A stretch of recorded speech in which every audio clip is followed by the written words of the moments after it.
தமிழ்நாட்டு தேவையை கருத்தில் கொண்டு தமிழ்நாட்டில் உள்ள விடுதலை சிறுத்தைகள் தண்ணீர் தர வேண்டும் என்று நாம் கோரிக்கை வைப்பதை போல உங்கள மாதிரி மனுஷன்லாம் இருக்கனாலதான் கொஞ்சமாச்சும் மழை பெய்யுது. கர்நாடக நலன்களை கருத்தில் கொண்டுதான் கர்நாடக விசிகா முடிவு செய்ய முடியும். இல்ல புரியல.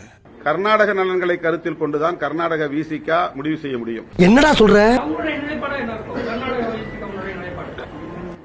அந்த மாநிலத்தினுடைய நலன்களை கருத்தில் கொண்டு அவர்கள் முடிவெடுப்பாங்க. ஆக மொத்தம் ரெண்டு குத்துன. மூணாவது குத்து நான் குத்தவா? குத்துன. உன் கையை தரோளமா குத்துன. அதுதாங்க விடுதலை சிறுத்தைகளும் அந்த மாதிரி அந்த மக்களுடைய நலன்களை கருத்தில் கொண்டு முடிவெடுப்பாங்க. அப்ப நம்ம காட்டையும் கொடுக்கிறோம் கோட்டையும் கொடுக்கிறோம். அது முரண்பாடா இருந்தால் கூட அது பிரச்சனை அல்ல. யாராவது மொட்டை அடிச்சிட்டு வந்தா அவன் தலையில தபையெல்லாம் வாசிப்பீங்க. அதெல்லாம் எனக்கு வாசிக்க தெரியாது. இப்ப நான் வாசிக்கிறேன் பாரு. இந்த மாதிரி துணிச்சலை மனத்திலே வளர்த்தவன் நான். மீண்டும் நம்மோடு இணைந்திருக்கிறார் திரு கிஷோர் கே சாமி அவர்கள். வணக்கம். இன்னைக்கு என்ன தீர்மானத்தோட வந்திருக்கா தெரியலடா சாமி. இந்த தடித்த வார்த்தைகள் இல்லாமல் ஒரு விவாதத்தை கொண்டு போகணும்னு நான் நினைக்கிறேன்.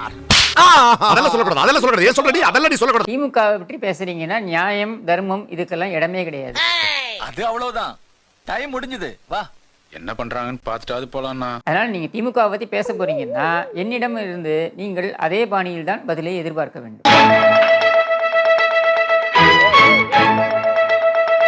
ரொம்ப அடிப்படையா நான் கேட்கிறேன். திராவிடர் கழகத்தை உருவாக்கியது யார்? இவ்வளவு அதிகாரமா கேக்குறானே, தப்பா சொன்னா கொன்றுவானோ. பெரியார். இதுதான் முரசொலி மட்டும் படிச்சா இதுதான். அடே ஒற்றா, உன்னுடைய சிந்தனையும் செயலும் அப்படியே என்னை போலவே இருக்கின்றது. திராவிடர் கழகத்தை உருவாக்கியது பேராயர் ஜான் ரத்னம். சந்தோஷமா? நீ ஓனர் இல்லையா? ஓடடே. பைபிள பொய் சொல்லிட்டான் போல இருக்கு. இங்க இவனை நாம் பெறவே என்ன தவம் செய்து விட்டோம். இப்படி ஒரு தலைவரை கொண்டு வரவா இவ்வளவு தவம் பண்ணீங்க நீங்க? எங்கேயோ போய்ட்டடா நீ. எங்கேயோ போய்ட்ட. வேற எப்படிப்பட்ட தலைவரை கொண்டு வரணும்? யானை வரும் முன்னே மணி ஓசை வரும் பின்னேன்னு சொல்லக்கூடிய தலைவர் வரணுமா? இவர்தான். இவருக்கு இதான் வேலை. யானை வரும் முன்னே மணி ஓசை வரும் பின்னே என்பது போல. அதாவது ஸ்டாலின் வருவார் முன்னே அவர் மூளை வரும் பின்னே. திராவிடம் குறித்து ஸ்டாலினை 10 நிமிடம் துண்டு சீட்டு இல்லாமல் பேச சொல்லுங்க. ஐயோ இப்பதான் எனக்கு தலையே சுத்துது. இதெல்லாம் நடக்கிற காரியமா? ஸ்டாலினுக்கு தெரியும் திமுக என்ன தெரியும் ஸ்டாலினுக்கு. ஆனா உங்களை அடிச்சுக்க முடியாது ஜி. சொல்றாங்க என்ன அடி சிங்சக்குங்கறீங்களே. திமுக எங்க இருந்து சுதந்திர தினமே என்னைக்கும் தெரியாது, குடியரசு தினம் என்னைக்கும் தெரியாது. இவர் அப்படியே வரலாற கரைச்சி குடிச்சிருவாராமா. இனிமேல் பேசுனா செருப்பு குண்டி அடிப்பா. அதுவும் பிஞ்ச செருப்புல அடி. தேவை எனக்கு இதெல்லாம். கேக்குறவன் கேனையனந்தா இந்த மாதிரி ஒரு உதயநிதி மாதிரி சிறந்த நடிகரே இல்லைன்னு சொல்வீங்களா நீங்க? திமுக எதற்காக ஆரம்பிக்கப்பட்டது? சிகரெட் பிடித்தல், தண்ணி அடித்தல், பொண்ணுங்க பின்னாடி சுத்துதல். கரெக்டா சார்? திமுக காங்கிரஸை ஒழிக்க, காங்கிரஸை எதிர்த்து ஆரம்பிக்கப்பட்டது. முதுகுல குத்திட்டு இல்ல இல்ல முதுகுல குத்திட்டு இல்ல. அவர்கள் சொன்ன காரணம் ஈவேரா இன்னொரு திருமணம் செய்து கொண்டார், நான் கட்சியை ஆரம்பித்து விட்டேன் அப்படின்னு சொல்லிட்டு. கழகம் பிறந்தது இருக்கிறது, அதுக்கும் நாங்கள் தான் காரணம். எப்படி எப்படி எப்படி எப்படி எப்படி? பெரியார் எங்க ஊருக்கு வந்தார், மணியம்மையை பார்த்தார். அம்மாடி, இவன் வெறி குண்டு பாக்குற பார்த்தா இன்னைக்கு நம்மள ரணக்கொடூரமா வேட்டையாடுறதுக்கு முடிவு பண்ணிருப்பான் போல் இருக்கே. மணியம்மையை பார்த்தார், கூட்டிக்கிட்டு போயிட்டார். நம்மால நம்மள லுக்க விட ஆரம்பிச்சுட்டா லபக்குன்னு தாலியை கட்டி கபக்குன்னு கவிட்டு போயிட வேண்டியதான். அவருக்கு தொண்டு செய்ய வைத்திருந்தார். பொம்பளை சோக்கு கேக்குதாடா? பொம்பளை சோக்கு கிடைத்தார் என்று அவரை திருமணம் செய்து கொண்டார். நான் ஆம்பளை அமாவாசை, நீ பொம்பளை அமாவாசை, ரெண்டும் ஒன்னா சேர்ந்தா பௌர்ணமி ஆயிடுவோம். அண்ணா அவர்கள் இது பொருந்தா திருமணம் என்று அறிக்கை விட்டார். ஒருத்தனுக்கு எந்திரிச்சு நிக்கவே ஒக்கில்லையா, அவனுக்கு 9 பொண்டாட்டி கேக்குதா. கழகத்திலிருந்து வெளியேறினார். திமுக உருவானது.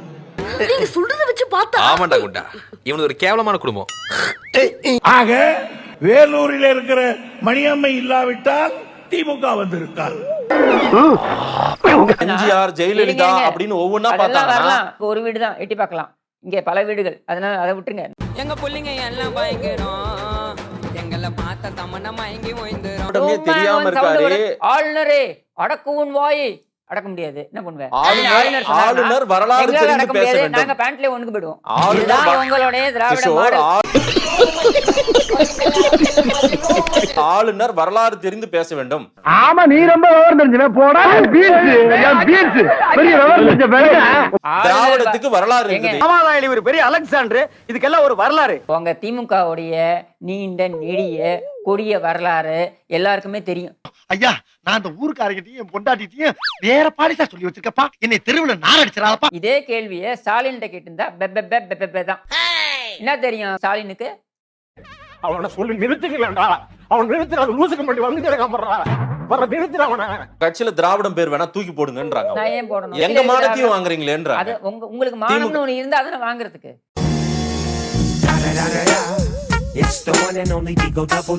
மானம்னு ஒண்ணு இருந்தா அதை வாங்குறதுக்கு. அதைத்தான் இன்பநிதி காலடியில போட்டிருக்கீங்களே.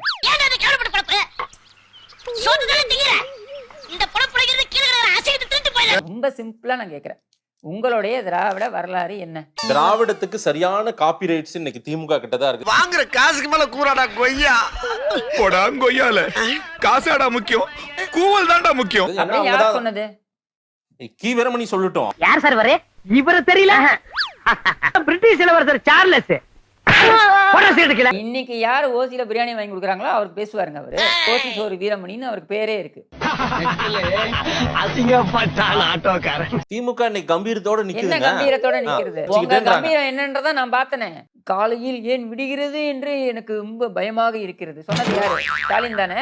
நாள்தோறும் காலையில நம்மவர்கள் யாரும் எந்த புது பிரச்சனையும் உருவாக்கி இருக்க கூடாது என்று நினைப்போடுதான் நான் கண் விழிக்கிறேன். ஸ்டாலின் தான் வராரு, விடியல் தர போறாருன்னு கூவிட்டு அதுக்கப்புறம் என்ன பண்ணீங்க? நீங்க தான் விசுமி அழுதிங்க. எல்லாம் ஒன்னால இந்த நீட் விவகாரத்திற்கு நீட் விலக்கு அதுதான் நம் இலக்கு. நான் இருக்கிற வரை சாத்தியமே கிடையாது, வாய்ப்பு இல்ல ராஜா, வாய்ப்பு கிடையாது. முதல் கையெழுத்து என்று சொன்னது யாரு? சொன்னது யாரு? திருட்டு மொழி யாராவது பாத்தீங்களா? இன்னைக்கு என்ன செய்யறாரு? இந்த கூட்டத்துல என்ன செஞ்சாரு? நீங்களே சொல்லுங்க. முட்டையை எடுத்து காட்டுறாரு. இன்னும் என்ன நீ பைத்தியக்காரனாவே நடிச்சிட்டு இருக்கறல? நீ முட்டையை தூக்கி காட்டினாலும் சரி, கொட்டையை தூக்கி காட்டினாலும் சரி, சரியா? இங்க மக்கள் கட்டையுடன் காத்து கொண்டிருக்கிறார்கள்.